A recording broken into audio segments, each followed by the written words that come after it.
Good morning students. 9th वाले बच्चे, सिद्धि हिंदी विद्यालय की इस ऑनलाइन क्लासेस में आपका हार्दिक स्वागत है।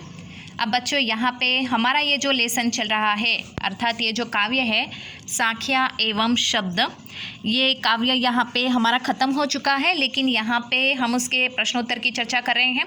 सांख्यों के प्रश्न हमारे 1 से 7 तक के प्रश्न जो थे वो हो गए थे। अब यहाँ पे जो शब्द है वो शब्द में हमने 8वां 9वां हमने किया है, ठीक है। कबीर ने ईश्वर प्राप्ति के लिए किन प्रचलित विश्वासों का खंडन किया है, जिसमें 4 बातें मैंने आपको बताई थी, जिसकी हम यहाँ पे चर्चा कर रहे हैं। जो 9वां प्रश्न है वो 9वें प्रश्न की वापस एक बार यहाँ पे चर्चा करते हैं, ठीक है। तो 9वें प्रश्न में कबीर ने ईश्वर प्राप्ति के लिए किन प्रचलित विश्वासों का खंडन किया है। तो उसमें कबीर ने ईश्वर प्राप्ति के लिए निम्नलिखित विश्वासों का खंडन किया है, जिसमें पहला, मनुष्य मंदिर मस्जिद में पूजा अर्चना करके नमाज पढ़कर ईश्वर की प्राप्ति करना चाहता है, किंतु इससे ईश्वर की प्राप्ति नहीं होती है। दूसरा, 9वें प्रश्न में ही लिखना है, मनुष्य विभिन्न देवालयों तथा धार्मिक स्थानों की यात्रा करते हैं, पर इससे ईश्वर की प्राप्ति नहीं होती है।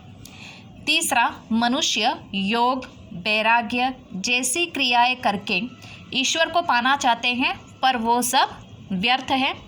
और 9वें प्रश्न में ही 4 नंबर करके आपको जवाब में लिखना है, मनुष्य दिखावटी या आडंबर पूर्ण भक्ति करता है, परंतु इससे ईश्वर की प्राप्ति नहीं होती है।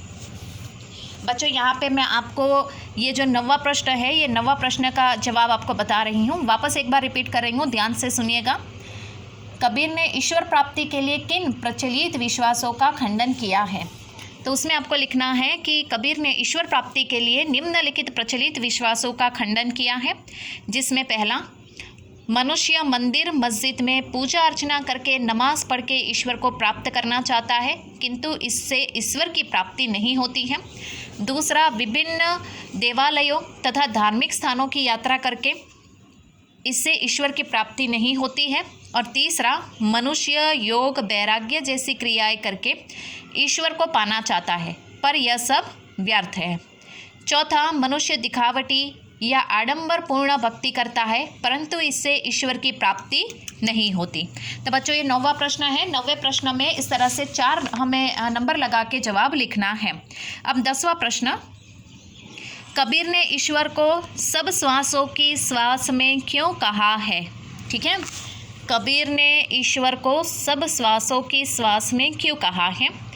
तो 10वें प्रश्न में हमें लिखना है, सभी प्राणियों की रचना ईश्वर द्वारा की गई है, उसी ईश्वर का अंश आत्मा के रूप में प्रत्येक प्राणी में समाया हुआ है, जीव के अस्तित्व का कारण भी वही है, इसलिए कवि ने ईश्वर को सब श्वासों की श्वास में कहा है।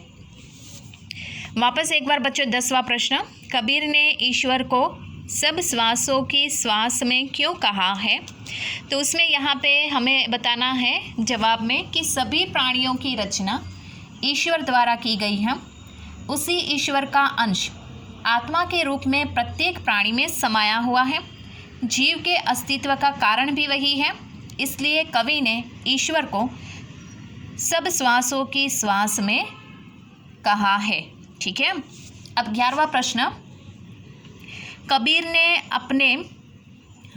ने ज्ञान के आगमन की तुलना हवा से न करके आंधी से क्यों की है। यहाँ पे हस्ती चढ़िए ज्ञान की सहज डुली चार डारी, आपको याद आया, ये जो तीसरा है, ठीक है, यहाँ पे उसकी बात भी की गई है। और यहाँ पे कबीर ने बहुत अच्छी बात बताई है कि कबीर ने ज्ञान के आगमन की तुलना सामान्य हवा से न कर आंधी से क्यों की है। तो यहाँ पे ज्ञान जो होता है वो ज्ञान मतलब उसकी तुलना सामान्य हवा यानी कि जिस प्रकार से वो बहती हुई हवा, और आंधी बहुत तेज़ तूफ़ान हवाएं बहुत ज़ोरों से बहती हैं, ठीक है। तो उसके साथ मतलब ज्ञान की तुलना क्यों की है, तो उसके बारे में हमें बताना है।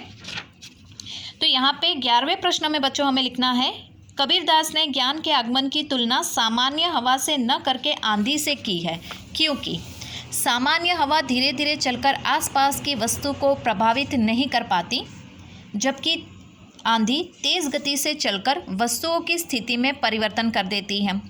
इससे छोटी छोटी वस्तुएं जैसे कि कूड़ा कचरा, पत्तियाँ, घास फूस उड़कर कहीं दूर चली जाती है।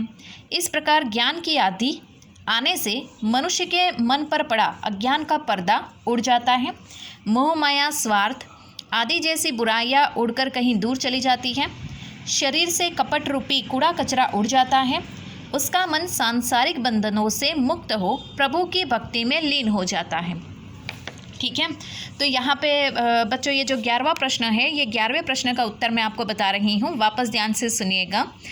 यहाँ पे कबीर जो है ज्ञान की तुलना सामान्य हवा से ना कर आंधी से क्यों करते हैं? क्योंकि सामान्य हवा धीमी गति से चलती है और जो आंधी होती है मतलब उसमें तेज़ हवाएं बहती है, तो तेज़ हवाएं अपने साथ कूड़ा कचरा पत्तियाँ जो भी है वो उड़ा के ले जाती है। तो ज्ञान भी उसी प्रकार से मनुष्य के जीवन में आता है और इसी प्रकार से कार्य करता है, तेज़ गति से वो आगे बढ़ता है, जिसमें मनुष्य की जो मोह माया होती है, जो अज्ञान होता है पर्दा, वो क्या दूर हो जाता है। तो जवाब मैं वापस दोहरा रही हूँ यहाँ से 11वें प्रश्न का। कबीरदास ने ज्ञान के आगमन की तुलना सामान्य हवा से न कर आंधी से की है, क्योंकि सामान्य हवा धीरे धीरे चलकर आसपास की वस्तुओं को प्रभावित नहीं कर पाती है, जबकि आंधी तेज गति से चलकर वस्तुओं की स्थिति में परिवर्तन कर देती है। इससे छोटी छोटी वस्तुएं, कूड़ा कचरा, पत्तियां, घास फूस उड़कर कहीं दूर चले जाती हैं। इस प्रकार ज्ञान की आंधी आने से मनुष्य के मन पर पड़ा अज्ञान का पर्दा उड़ जाता है। मोह माया स्वार्थ आदि जैसी बुराइयां उड़कर कहीं दूर चली जाती हैं। शरीर से कपट रूपी कूड़ा कचरा दूर हो जाता है। उसका मन सांसारिक बंधनों से मुक्त हो प्रभु भक्ति में लीन हो जाता है। ठीक है, तो यहाँ पे 11वें प्रश्न का उत्तर मैंने आपको बताया। अब 12वां प्रश्न, ज्ञान की आंधी का भक्त के जीवन पर क्या प्रभाव पड़ता है? ज्ञान की आंधी का भक्त के जीवन पर क्या प्रभाव पड़ता है, तो उसमें हमें किस प्रकार से लिखना है उत्तर? जवाब मैं आपको बताती हूँ। उसमें आपको लिखना है कि ज्ञान की आंधी के प्रभाव स्वरूप भक्त के मन पर पड़ा भ्रम और अज्ञान का पर्दा हट जाता है। उसके मन में जमा अंधकार दूर हो जाता है। वह मोह माया के बंधन से मुक्त हो जाता है। उसका मन निश्चल हो जाता है। वह प्रभु भक्ति में खोकर सच्ची भक्ति करने लगता है।